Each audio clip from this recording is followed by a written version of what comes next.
स्त्रीने आपल्या देवदत्त निसर्गदत्त सर्वस्वाचं अर्घ्य कुटुंबाला समर्पित केलं तर कुटुंब संस्था समृद्ध होईल.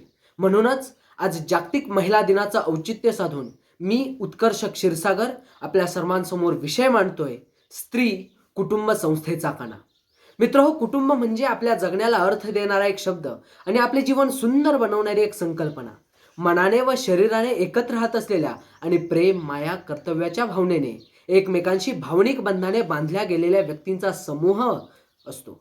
जन्माला येणाऱ्या प्रत्येक बालकाला गर्भातच स्त्री जीवनदायिनीच्या रूपात भेटते. आदर्श कुटुंब संस्था निर्माणामध्ये आदर्श आईची भूमिका अतुलनीय असते. कोमलता, संवेदनशीलता, माया, ममता, करुणा, स्नेह या सत्व गुणांचा सुयोग्य संगम असणारी एकमेव स्त्री म्हणजे आई.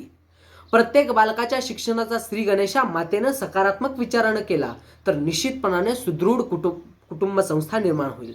आपल्या कुटुंब संस्थेचा कणा मजबूत करायचा असेल तर जीवनसत्वयुक्त आहारासोबत संस्काराचे घास भरवणारी सुशील सुजाण आई प्रत्येक कुटुंबामध्ये असलीच पाहिजे. तरच आपली कुटुंब संस्था तग धरून राहील, हे निर्विवाद सत्य आहे. मानसशास्त्रानुसार मानवाच्या प्रत्येक मानसिक समस्यांचं मूळ त्याच्या बालपणात आहे.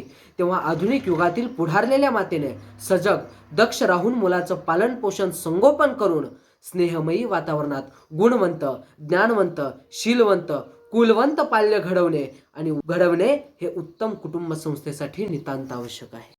संस्कार, प्रेम, जिव्हाळा, जिद्द यांचा जणू शब्दकोश म्हणजे आजी. अशी आजी आपल्या कुटुंबात असेल तर निश्चितपणे जीवनगाणे गाताना दीपस्तंभासारखा दिशादर्शक म्हणून पुढील पिढीला आपली आजी उपयुक्त असते. वार्धक्यात सुद्धा आपल्या थरथरणाऱ्या हाताच्या पंखाखाली नातवंडांना घेऊन ऊर्जा देणारी आजी कुटुंब संस्थेला धक्का बसू नये म्हणून वार्धक्यातही अनेक धक्के सहन करणारी आजी मी पाहिली आहे.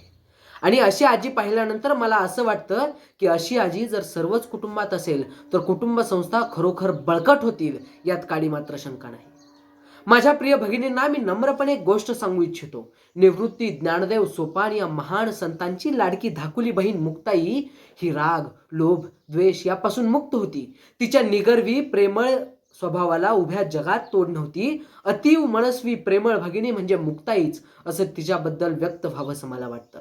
संत एकनाथ महाराज मुक्ताईबद्दल म्हणतात, मुक्तपणे मुक्त, श्रेष्ठपणे श्रेष्ठ, सर्वत्री वरिष्ठ आदिशक्ती, जगाच्या उद्धारा तुझा अवतार, जगाच्या उद्धारा तुझा अवतार. म्हणूनच म्हणतोय, कुटुंबाला उद्धार करण्यासाठी अशा या मुक्ताई भगिनीकडून आपण नम्रता तर शिकूयाच आणि आपल्या भावंडांना निर्भयपणे जगण्याची उर्मी देऊया. अशी निर्भळ, निर्मय आणि निर्मळ दयाळू बहीण प्रत्येक कुटुंबात असेल तर कुटुंब संस्थेचा कणा निश्चितच सक्षम होईल, हे निसंशय आहे. न गृहम गृह मित्याहू गृहिणी गृह मुच्यन्ते या संस्कृत सुभाषिताचा अर्थ असा आहे, चार भिंतींच्या इमारतीत घर म्हणता येत नाही. वस्तुतः गृहिणीच्या वावरानं घरास खरपण येतं. पत्नीला गृहलक्ष्मी असं सन्मानानं म्हटलं जातं, कारण नैतिक दृष्टीनं ती सुदृढ असते. पत्नीच्या वाणीतील गोडवा, स्वभावातील सद्भावाच्या अमृताचं सिंचन कुटुंबात होत राहिलं तर कुटुंबात सुख शांती नांदेल आणि घराघरात स्वर्ग उतरेल आणि आदर्श कुटुंब संस्था निर्माण होईल. लेक लाडकी या घरची, होणार सून मी त्या घरची. अशा या लाडक्या लेकीला सुशील सून होण्यासाठी भरभरून माया द्यावी.